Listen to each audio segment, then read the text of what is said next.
The much-discussed boom in coal-fired power in Southeast Asia is being bankrolled by foreign governments and banks, with the vast majority of projects apparently too risky for the private sector. Environmental analysts at activist group Market Force has examined 22 deals involving 13.1 gigawatts of coal-fired power in Indonesia and found that 91% of the projects had the backing of foreign governments through export credit agencies or development banks. Export credit agencies, which provide subsidized loans to overseas projects to assist export industries in their home countries, were involved in 64% of the deals, and provided 45% of the total lending.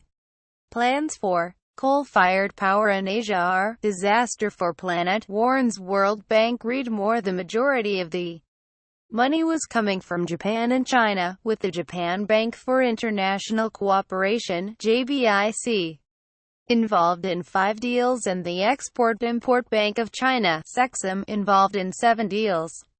All the deals closed between January 2010 and March 2017. The China Development Bank was the biggest development bank, lending to the projects, imparting $3 billion, with a further $240 million in development funds coming from Korea's Korea Development Bank.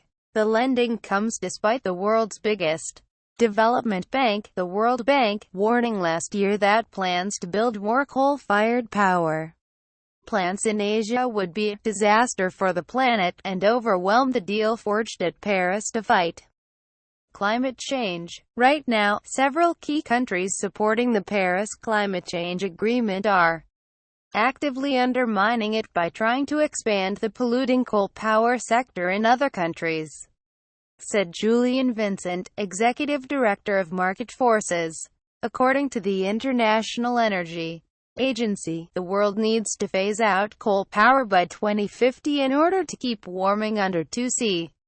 International Energy Agency coal projection: we wouldn't have this massive spread of new coal-fired power if public finance institutions weren't making them bankable, Vincent told The Guardian.